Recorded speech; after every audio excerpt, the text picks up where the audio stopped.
السلام عليكم ورحمة الله وبركاته. بسم الله الرحمن الرحيم. الحمد لله رب العالمين والعاقبة للمتقين والصلاة والسلام على أشرف الأنبياء والمرسلين نبينا محمد وعلى آله وصحبه ومن تبعهم بإحسان إلى يوم الدين. I'd like to welcome you to this episode in which we are going to be dealing with an extremely important topic. Extremely important for a variety of reasons. One is that when we are suffering, we are always looking for people to help us. And we want to make sure that we go to the right people. It's extremely important because this knowledge is not being widely disseminated. It's extremely important because if you go to the wrong person, you may end up disbelieving in Allah subhanahu wa ta'ala. The topic that we're talking about today, my dear brothers and sisters, in this episode is some of the signs and some of the identifying factors of the magician and those who are seeking the assistance of the jinn. Because these people, they're not going to wear a label or give themselves a title, I am a magician, etc. Rather, these people, they claim to be pious, they claim to be holy, they claim to be trying to help the community. But in reality, it's far, far from the truth. So, what we're going to do, inshallah, is just look at some of their signs. How do you pick out somebody who is a fraud? How do you pick out somebody who is seeking the assistance of the jinn or he is a magician? In the previous episode, by the grace of Allah, we looked at the ruqya plan, how to make ruqya over yourself, what to do, how to make ruqya over your spouse or your family member or a friend, how to make ruqya over your children. And we looked at that in a little bit of detail. So before we begin, it's important for us to understand that there are three conditions of ruqya. For ruqya to be according to the Sharia, there are three conditions. All of these conditions must be fulfilled. Okay? All of these three conditions must be fulfilled. And if these three conditions, any of them, even one of them is not fulfilled, then it does not fall into ruqya sharia. Rather, it is ruqya shirkiyya. It is ruqya which is involving shirk. The first thing, condition number one, is that which is recited, it must be from the book of Allah. And it must be from the sunnah of the Messenger sallallahu alayhi wasallam if it is a dua or from one of the adhkar. And if you're reciting and you're calling upon Allah, then you must call upon Allah with His names that are mentioned in the book of Allah and the sunnah of His Messenger sallallahu alayhi wasallam. So the first thing must be from the book of Allah or from the sunnah of His Messenger alayhi salatu wasalam. So if you hear somebody and he is making weird noises, or what he is reciting is not from the book of Allah, nor is it found in the sunnah, then know that this is an individual who is upon shirk. The second condition is that whatever he recites, it must be in an audible tone. You have to know what he is reciting. So if you come to me for ruqya and I sit there with my hand over my mouth, or I'm whispering something, then walk away. Walk away from this individual, or say to him, either you raise your voice, or we are going to say that you are calling upon the jinn. Okay? So condition number one, he has to recite the Quran or the du'as which are found in the sunnah. Condition number two, when he recites those, it has to be in an audible, clear tone so that I can hear what he is reciting. Okay, I can hear exactly what he's reciting. There's no doubt that maybe he's reciting this or maybe he's reciting that. We can recognize it clearly. And the third condition is from yourself, you. You have to believe that this individual does not carry the cure. He doesn't have the cure with him. Rather, he is a means which Allah has placed and he is reciting, seeking a cure, hoping for a cure from Allah subhanahu wa ta'ala. Look, brothers and sisters, these three conditions. Look how clear and how pure ruqya according to the Sharia is. You come in, I sit you down, and I just begin with the recitation. Okay, I begin with the recitation, reciting from the book of Allah, reciting from the Sunnah. You can hear exactly what I'm saying. I'm not mumbling anything. I'm not, reciting anything under my breath. I'm not reciting something which cannot be recognized. I'm reciting from the Quran. Okay, you know exactly what I'm reciting. And you know that I am not the one who holds the cure. Rather, the cure is from Allah subhanahu wa ta'ala. Let me give you an example. Ruqya Sharia is like a perfect glass of clean, pure, clear water. Completely transparent, it's amazing and it's simple. As for Ruqya Shirkiya, it's dark and it's muddy and it's cloudy and it's dingy. You're not quite sure what you're getting yourself into. This is the difference, night and day. Ruqya Sharia is just easy and there's no doubt concerning it. Now, brothers and sisters, I'm going to be specific and look at some of the signs of the magician. Okay? And it's very important that you pay attention. It's very important that you spread this knowledge, because in reality, so many of our people, so many from amongst our communities are going to these fraudsters for help, are going to these magicians for help. And they go in there with a problem and they leave with a bigger problem, and that is that they've disbelieved in Allah subhanahu wa ta'ala. Okay? So, the first condition or the first sign of a magician or somebody who's dealing with jinn, and I want you to understand this because it's very, very common. He asks for your name and your mother's name. Okay? So the first condition or the first sign of the magician or the one who's dealing with jinn, he asks you for your name and he asks you for your mother's name. Now look, Abdullah, I need to know your name so that when I'm addressing you, I can say, Ya Abdullah, how are you feeling? How are things? Why do I need to know your mother's name? Why do I need to know your date of birth? Okay? Why do these people need your mother's name? To begin with, why is it your mother's name and why is it not your father's name? As we know in Islam, the lineage, it is preserved through the father. Okay? So, it's Muhammad ibn Abdullah sallallahu alayhi wasallam. It's Umar ibn al-Khattab. It's Abdullah ibn Umar. Abdullah ibn Abbas. Abdullah ibn Masud. Okay? These are companions. And we remember them and we remember their father's name. Okay? So you may be Abdullah ibn Abdurrahman. Abdullah ibn Abdurrahman. Abdullah the son of Abdurrahman. And your lineage will be preserved through your father, your grandfather, your great-grandfather. And it goes up like this. This is how the lineage is preserved in Al-Islam. When the magician, he takes your mother's name, this is a way of disgracing your lineage, number one. Number two, as we know in Al-Islam, when a child is born out of wedlock, then it does not carry the name of its father. Because Islam does not recognize that child which was born out of wedlock as a legitimate child. Okay? It does not recognize that child as a legitimate child because it was not born in wedlock. It was not, the lady, it was not consummated during wedlock. Okay? So, that child will not take the name of his father.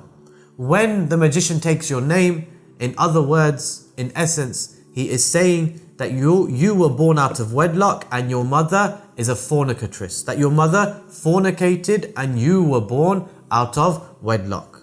Okay? This is a way that the magician, without you knowing it, he's pleasing the shayateen. Without you knowing it, he is cursing your mother. Without you knowing it, he's destroying your lineage. Another reason why the magician takes your mother's name. There may be 50 Abdullahs in, for example, your city. But there will only be one Abdullah who his mother's name is Khadija, who has a date of birth the same as your date of birth. There's only going to be one. Okay? So this is why he takes your name, your mother's name and your date of birth. Another reason, for identification purposes. So when he sends his jinn and he does his magic and he does what he does, he knows who to direct the jinn to, who to send them to. It's like, for example, we have a room and there are 50 people. And if all 50 people have a beard and I'm trying to point out somebody and you say, who is he? And I say, he has a beard. But there's 50 of them with the beard. But then I say he's wearing this top and he's wearing these jeans and his beard is like this and his skin color is like this, then you will know exactly who I'm talking about. Likewise with the jinn, directing the jinn to the right individual. Directing the jinn to the right individual. And this is why another sign of the magician is before he treats you, he's going to ask either for your date of birth or also for a photograph of you. Okay, so again, so that they can do this magic and for identification purposes.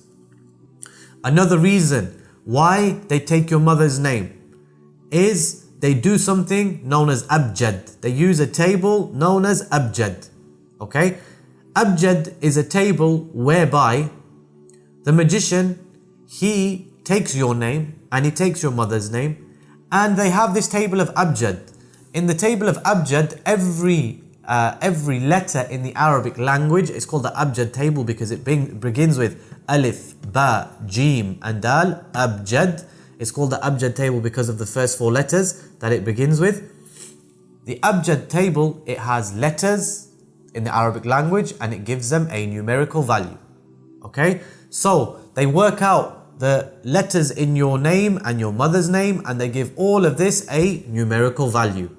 What they then do is once they have these numerical values, they use them and they look into the tables in their books of magic, and then they know, using this type of haram knowledge, they know where should I or how should I do magic on this individual. Is he a person who I should hang the ta'weez off a tree? Should I hang the ta'weez off the wing of a bird? Should I burn it? Should I bury it? Should I put it in water? All of these things. So in essence, when you give your name and your mother's name, this person, at the very minimum, he's working with jinn and he wants to identify you. But it's more likely that he is a magician and he is going to work his magic. Likewise, if you go to somebody and he asks you for an item of your jewelry, or an item of your clothing, or an item of your underwear, or he asks you for your hair, anything with your DNA on it, in other words, anything that can be used and can be traced back to you, then this individual, he is definitely using jinn and perhaps he is a magician. Again, he uses this the same way he uses your name and your mother's name, the same way he uses your picture, the same way he will utilize your date of birth, is to identify you, and so that the jinn, they know how this type of who to afflict. I had a case where an entire family, they sent a picture back to Pakistan of themselves, of their daughters, and the entire family was afflicted. The entire family was afflicted. Everybody in that picture became afflicted because they sent the jinn for these women. He asks you to bring a sacrifice, or he asks you to bring an animal, or he asks you to bring the head of an animal or some obscure feature. I want a black frog, I want a white rat or something like this. Then you know that this individual is a magician. And what is he doing? He is going to sacrifice this animal to the shayateen. He is going to use this animal to come closer to the shayateen so that they will work for him and they will assist him. Likewise, if an individual writes ta'weez, okay, if he sits in front of you and he gives you a ta'weez, then know that this man is delving into a branch of knowledge. Okay, there are 2 types of magician, brothers and sisters, the one who is learned and the one who is not learned. As for the learned one, he writes ta'weez and he does his magic in this type of way. As for the one who is not learned, then he may blow on knots. Okay, as Allah says, وَمِن شَرِّ النَّفَّاثَاتِ فِي الْعُقَدِ, those who blow on knots. Okay, so he may blow on knots, or he may do the magic over a chicken's leg or a chicken's head, as we have mentioned in previous issues.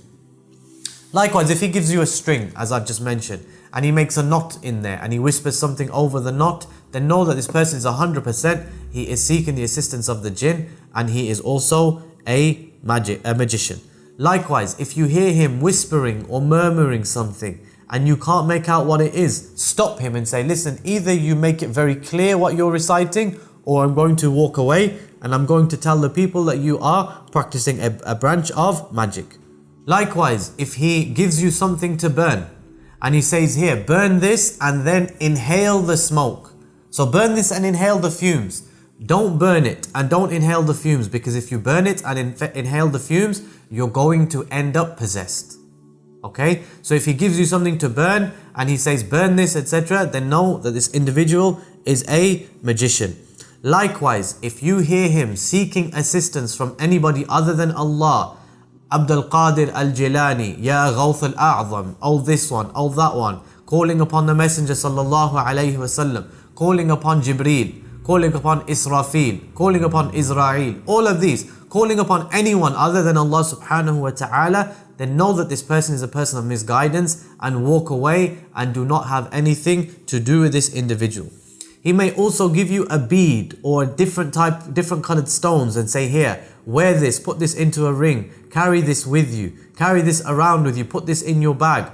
And he may say that this is going to protect you. Again, this takes the ruling of an amulet, and the Messenger alayhi salam told us that this is shirk. Okay, so know that this individual is upon misguidance. Likewise, he may give you a nail or a series of nails, 3 or 4 nails, and say, put these nails into each of the corners of your house. Hammer one nail into this room, hammer one nail into that corner, that corner, that corner. Hammer nails into each of the corners of the house. If he's telling you to do these things, he's working with jinn, and more than likely he is a magician.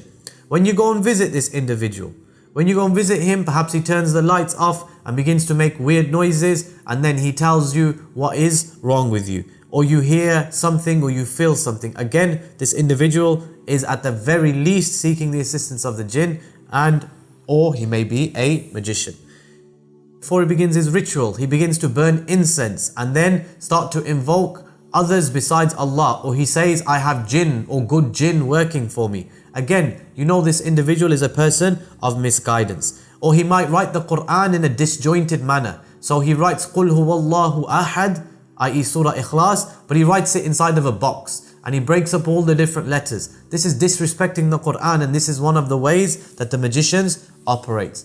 Or he may tell you to bring a young child with you, or he may have a young child, and he says, I'm going to catch your jinn in this young child, or I'm going to catch your jinn in this portal. And so what happens is you feel something and the jinn apparently leaves, enters into the child and begins to speak through the child. At the very minimum, this person is working with jinn, and he is more than likely going to be a magician. Also, he may draw a line on your clothes or on your arm. So he draws a line on your arm. Then what he does is he recites something, and you're not quite sure what he recites, and he blows on your arm, and then he measures the line, and the line has either increased in size or has decreased in size. Or he may take a piece of string and measure you from head to toe, and then cut the piece of string to your height. So then he begins to recite something, again under his breath, blows on that string. The string increases in size or decreases in size. Likewise, any individual who you go to him and you say, I want to break up a husband and a wife, and he says, yes, I'm more than happy to do this. Or I want to kill a person, or I want to make such and such a person fall in love. If he is willing to help you in this, then this individual is a sahir. Okay? Likewise, he claims to be able to bless women with children. So you go to him and you say, I can't have kids, and he says, I can make you have children, I can make you have kids. And sometimes he may even sleep with the woman, na'udhu billah, and says, if you want to get pregnant, then I will sleep with you, and after that you'll be able to get pregnant. Sleep with me, then sleep with your husband, and you'll become pregnant. And there is a story in the Asian subcontinent of a man who impregnated 300 women in this way. He impregnated 300 people. They came to him believing he was somebody pious, believing somebody he's going to bless them with children. Again, Allah subhanahu wa ta'ala is the one who blesses us with children. Or he is a man who claims to be able to do jinn catching. So he says, come to me and I will catch the jinn which is in you, and I will put it into a glass bottle, or I will put it into a container, or I will catch it and I will destroy it. Anybody who's dealing with anything like this, brothers and sisters, stay away. Look at those 3 conditions. All ruqya involves you come in, you sit down, we ask you some questions. How are you feeling? How have you been dreaming? Some questions concerning your physical state. And then we just begin with the book of Allah. I don't give you anything. I don't ask any silly questions. I don't tell you to bring anything with you. I don't ask you your name, your date of birth, your mother's name, etc., etc. It is pure clarity, walhamdulillah. Now I want to share an experience with you, brothers and sisters, concerning a fake. An individual who was a fake. okay? Because you get people who are not dealing with jinn. They're not dealing with magic, they're just fake, okay? So I rang these people who advertise in the newspapers and they drop leaflets and they drop cards. So I rang one of these individuals and I said to him, look, my sister, she's not able to have children. And it's been a while now, she's not able to have children. I called him and he said, fine, come and see me and bring her with you. I said, look, she doesn't believe in these things. He said, okay, bring a picture of her. So I went onto Google and I printed a picture of a random woman and I took this picture with me and I made a random name and a random mother's name and a random date of birth. Okay, so I completely fabricated all of these details. So I went to see him and I had a security hidden camera on, so we filmed the whole thing. And I went to see him and went to his house, and this person was a builder by trade, and in the night time he was ripping off people, making money in this way. So he turned the lights off, took the picture, and he started to make some weird noises with his mouth, and then he concluded after a little while, oh, she is bewitched. She has magic done on her, that's why she can't have children. Look, a random woman, a completely fabricated story, fabricated details, doesn't exist. And he turned around and told us that there was magic. And obviously if you want to have a cure, then I will charge you and I will make her have children. Now what about the one who says, but they don't charge? They don't charge any money. These are holy people and they don't charge any money. They do good things, etc. The important thing to note is the agents of shaitan. The agents of shaitan, they don't necessarily want to charge you money. You might go there and you may leave as a disbeliever. You may leave putting your trust in others besides Allah, putting your hope and your reliance in others besides Allah. Those people who are doing the duties of the shayateen, they don't necessarily need your money. Okay? Making you disbelieve in Allah is enough for them. Okay? So my dear brothers and sisters, look. The signs and and the indications of the sahir, of the magician, they are many. But if in doubt, just walk away. If in doubt, walk away. Nobody can give you a child but Allah. Nobody can bless you with wealth but Allah. Nobody can bless you with good health but Allah. Nobody is going to, be able to benefit you in and of himself. Turn to the book of Allah. Turn to the sunnah of His Messenger sallallahu alayhi wasallam.